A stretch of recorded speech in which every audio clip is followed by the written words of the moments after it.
Bismillah, walhamdulillah, wassalatu wassalamu ala rasulillah wa ala alihi wa sahbihi wa mawalah. Di antara kewajiban hati adalah benci kepada dunia. Apa itu yang dimaksud dengan dunia? Jadi dunia ini adalah semua yang menjadikan lalai kepada Allah. Ada mengatakan bahwa dunia ini sesuatu yang lebih dari kebutuhan secara syariat. Umpama kita satu hari makan 2 atau 3 kali, kebutuhan kita ini bukan termasuk dunia. Pakaian juga seperti itu, secukupnya. Kalau lebih itu berarti sudah dinamakan dunia. Maka penyakit yang menjadikan orang ini tidak bisa melakukan ketaatan adalah cinta kepada dunia. Maka diharuskan di sini termasuk kewajiban hati adalah bughud dunya. Harus benci atau tidak senang kepada dunia. Karena di dalam benci atau tidak senang kepada dunia itu ada kenikmatan sebetulnya yang dirasakan baik di dunia maupun di akhirat. Maka di dalam satu hadis ini Rasulullah SAW bersabda, az-zahada fid dunya turihul qalba wal badan. Orang itu kalau tidak cinta pada dunia itu bisa menjadikan ringannya atau nikmatnya hati dan juga badan. Hatinya juga tenang, tidak begitu memikirkan peristiwa-peristiwa duniawi. Badannya juga tidak dipayah-payahkan untuk mencari dunia. Nah, ini zuhud.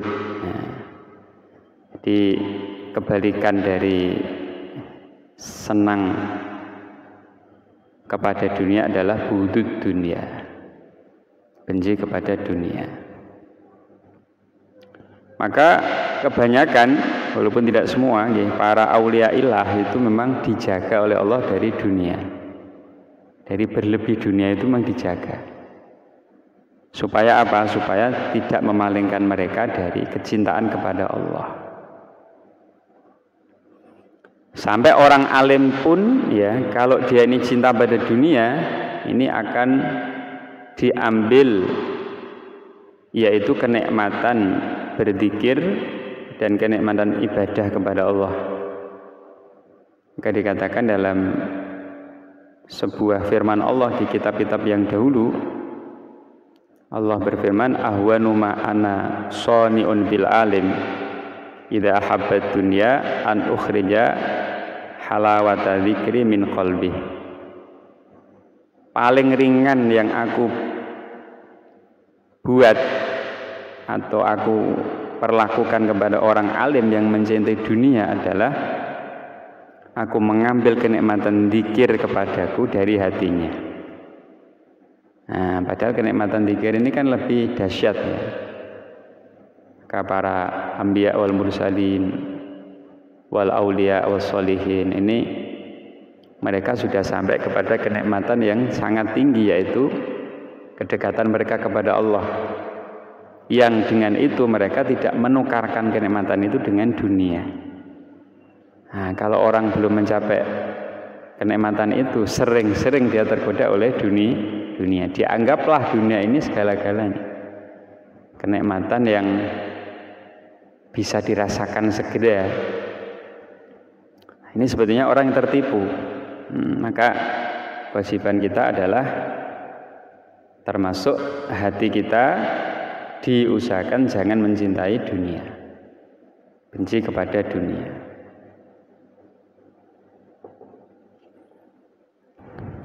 Kemudian dikatakan wa bughdu ahlil ma'asi, dan benci kepada ahlil maksiat.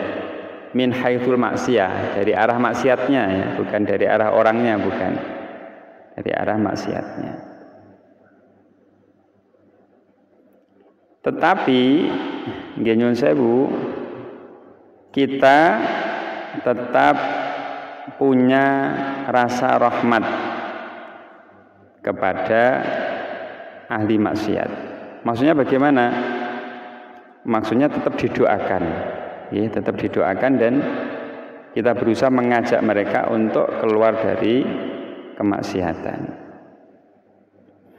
Maka dikatakan dalam kitab Tambihul Mukhtarin, Al-Imam Sya'rani ini memberikan satu keterangan, wa min akhlaqihim radhiyallahu anhum rahmatul usah wa adamus diraihim.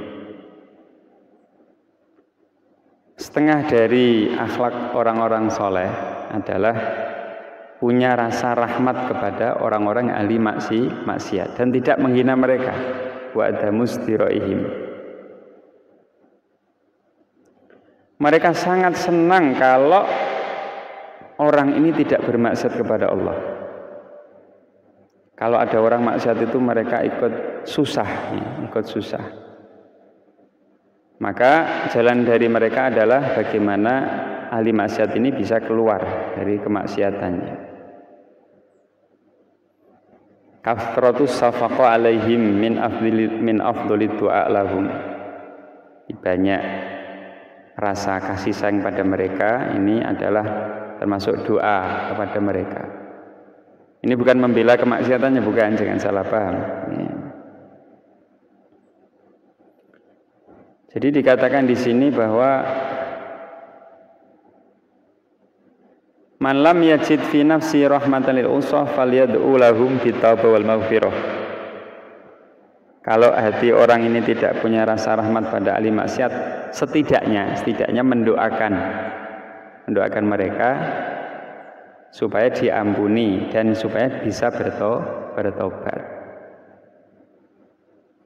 Karena termasuk akhlak dari para malaikat adalah wa yastaghfiruna liman fil ard. Para malaikat ini juga memintakan ampunan kepada orang-orang yang ada di bumi. Satu ketika Imam Ma'ruf Al-Karhi ini dimintai oleh seorang untuk mendoakan buruk kepada ahli maksiat. Ada orang itu minum minuman keras di pinggir pantai itu bersama teman-temannya. Ada orang itu mboten betah. Wah, gua ahli maksiat ngene-ngene terus. Syekh Ma'ruf Al-Karhi ini kan terkenal doanya kan diijabah. Sampai sekarang. Nah, makamnya Syekh Ma'ruf itu kalau ada orang berdoa di dekat makam beliau itu cepat terkabul. Sampai dikatakan at-tiryak al-mujarrab. Nah, jadi kayak tiryak itu obat, ya, obat yang manjur sekali. Ketika itu orang ini meminta supaya orang ini ditenggelamkan saja. Karena doanya ini dikabulkan, bisa biar disambar petir, biar mati semua. Apa kata Syekh Ma'ruf ketika itu dalam doanya? Beliau berdoa, Allahumma kama farrahtahum fid dunya fafarihum fil akhirah. Ya Allah, sebagaimana Engkau memberikan mereka kesenangan di dunia, gembirakan mereka, senangkan mereka di akhirat. Ya, kok malah doanya kok seperti itu? Ya Allah, sebagaimana Engkau menyenangkan mereka di dunia, senangkanlah di akhirat. Malah ndongakno seneng, ya seneng ning dunia, seneng ning akhirat. Orang ini juga janggal, bagaimana ya Syekh ini kok panjenengan doakan senang pada mereka ini ahli maksiat ini. Syekh Ma'ruf mengatakan bahwa jalan untuk senang di akhirat adalah mereka bertaubat. Intinya Syekh Ma'ruf itu mendoakan mereka supaya bertobat sehingga di akhirat mereka mendapat kegembiraan, mendapat kesenangan. Naten nggih, dadi nek ana wong ahli maksiat iku aja benci wonge, tapi benci min haitsul maksiyah, mergo dhek nglakoni maksiat. Tapi di hati kita tetap mendoakan mereka. Mendoakan mereka. Ini termasuk akhlaknya orang-orang soleh adalah merahmati dan tidak membenci. Bukan mendukung, bukan, jangan salah paham ya. Tapi kalau ada orang ahli maksiat itu jangan langsung dihabisi. Artinya dintai disindiri macam-macam. Kadang-kadang mereka itu malah lari. Coba difahamkan tentang tujuan diciptakannya manusia. Begini. Kalau dengan kalam panjenengan itu mereka kemudian sadar, wah bagaimana gembiranya Rasulullah. Ada salah satu umatnya yang mendapat petunjuk berkat kamu. Maka ketika Sayyidina Ali mau dakwah, itu pernah Rasulullah mengatakan kepada Sayyidina Ali, la iyahdiyakallahu bika rajulan khairun min khumurin na'am. Kok ada orang dapat hidayah Allah sebab kamu, itu luar biasa, itu lebih baik daripada harta yang banyak sekali. Ini adalah kewajiban kita kepada ahlul ma'asi, yaitu mendoakan, mendoakan mereka dan mengajak mereka untuk kembali ke jalan yang lurus. Tapi tetap benci kemaksiatannya, tetap benci, bukan mendukung. Nek sampean seneng karo maksiat ya padha karo nglakoni maksiat doa. Begitu. Kemudian wa mahabbatullah wa kalamihi ay mahabbatu kalami. Kudu seneng atine karo Gusti Allah. Lan seneng marang kalame Allah, lan seneng marang Rasule Allah, yaitu di sini dikatakan atau yang dimaksud adalah Sayyidina Muhammad Sallallahu Alaihi Wasallam. Begitu juga semua para nabi.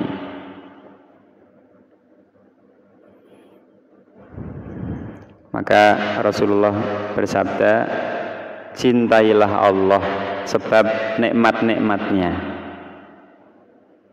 Cintailah aku sebab cinta kamu kepada Allah. Dan cintailah keluargaku karena cintamu kepadaku. Menyambung terus. Dia awak dhewe seneng kuwi sebab apa? Sebab ningali kebaikan-kebaikannya. Jubilatil qulub ala hubbiman ahsana ilaiha. Di hati itu sudah didesain oleh Allah mesti senang pada orang berbuat baik kepadanya. Ana wong beneso ngekei duit sampean 1.000 mesti mungkin sampean tumbuh rasa cinta pada orang itu, senang pada orang itu. Begitulah kalau kita ingin memupuk rasa cinta kita kepada Allah adalah dengan mengetahui dan mengangan-angan nikmat-nikmat Allah. Masya Allah. Kita setiap detik saja itu bukan hanya dikasih uang 100.000 secara nilai ya. Sampean ngregani nikmat sing diparingi Gusti Allah kuwi wis ra iso ngitung kan. Oksigen gratis. Kemarin ada orang sakit itu yang kemarin meninggal. Nah, tetangga kita itu kan sakit paru-paru. Itu kan nafasnya kan sudah tidak normal, maka butuh bantuan oksigen. Itu sehari semalam itu untuk ganti oksigen yang baru itu biayanya 150.000. Tiap hari itu harus ganti. Itu baru oksigen. Karena saringannya itu enggak normal, harus dibantu oksigen. Itu harus mengeluarkan uang 150.000 per hari. Ya. Nah, kalau 1 bulan itu baru masalah oksigen ya, belum mata kita yang bisa melihat, belum telinga kita bisa mendengar, belum yang di luar diri kita, matahari gak melok ngobahno ya, ya ora melok ngekei bahan bakar srengenge ki apa, kemudian angin, rembulan, oksigen, tumbuh-tumbuhan, itu kan semuanya punya andil dalam kehidupan manusia. Nah, maka kalau kita ingin cinta kepada Allah, lihatlah nikmat-nikmatnya. Enten nggih, wa mahabbatullah. Dan cinta kepada kalam Allah, yaitu Al-Qur'anul Karim. Cinta adalah surat cinta dari Allah, ini kita baca. Kadang-kadang ada umpama ada cowok seneng karo cewek, iku dhek oleh SMS atau WA, wah iki teko nggone pacarku umpama. Ketika dia naik sepeda kok dilihat tulisannya namanya pacarnya, itu dia bisa minggir dulu. Minggir maksudnya dari jalan raya, dilihat, wah ini dengan senang hati. Dengan senang hati. Ini kalam Allah, kita harus memperlakukannya lebih dari itu. Ngoten lho nggih. Ana wong roh atau dapat surat dari temannya yang disenangi saja, dicintai saja, itu dia bisa minggir manggut-manggut seneng. Senang kita kepada kalam Allah itu harus melebihi itu. Dengan apa? Nah, dengan melihat keagungan kalam Allah. Wong kita itu kan manusia awam nggih. Lah kok Gusti Allah sing Maha Agung niku kok kersa berdialog dengan kita. Pangkat kita itu apa? Nah, kalau umpama ada orang desa, kemudian dia dapat surat dari presiden, wah itu sudah senangnya luar biasa. Ini suratnya ini isinya itu adalah peta harta karun. Oh, seneng, tambah seneng. Sing ngeterno orang dekat presiden. Oh, umpama menteri apa ya? Ya, menteri dalam negeri mbok apa ngono. Perdana menteri ini dikongkon ngeterno surat nggone salah satu penduduk desa, isinya peta harta karun yang ngantarkan orang dekat presiden. Itu orangnya itu sebelum buka surat itu sudah senangnya luar biasa. Alhamdulillah, kok ada kepala negara itu kok perhatian sama saya ini pangkatnya apa? Belum lagi buka isinya. Oh. Lah Al-Qur'an ini lebih dari itu. Ini kalam Allah yang menciptakan langit bumi, dibawa oleh Rasul termulia. Nah, itu baginda Nabi Muhammad SAW. Isinya itu bukan hanya peta harta karun. Peta bagaimana kita masuk surga yang selama-lamanya. Itu kan harusnya kita lebih senang lagi gitu. Kalau kamu mau masuk surga ini jalannya ini. Itu bukan hanya harta karun, kalau harta karun bisa habis di dunia. Ini bukan. Ini selama-lamanya. Maka harus cinta kepada kalam Allah. Seperti tadi, saya ini orang biasa kok, lesan saya ini kok oleh Allah ini digerakkan untuk membaca kalam Allah ini. Yang kalam Allah ini kan luar biasa, pernah dibaca oleh para wali lewat lesannya baginda Nabi SAW, lewat malaikat Jibril. Oh, ini luar biasa ini. Ini bukan sembarang kalam ini. Supaya timbul cinta kepada kalam Allah. Begitu juga cinta kepada Rasulullah Sallallahu Alaihi Wasallam. Apalagi ini, jadi harus cinta kepada Rasulullah, melebihi cinta kita pada diri kita, pada keluarga kita. Kemudian mencintai para sahabat, mencintai keluarga Nabi, Ahlul Bait, mencintai sahabat-sahabat, sahabat Ansor, sahabat Muhajirin, dan mencintai para orang-orang soleh. Maka dikatakan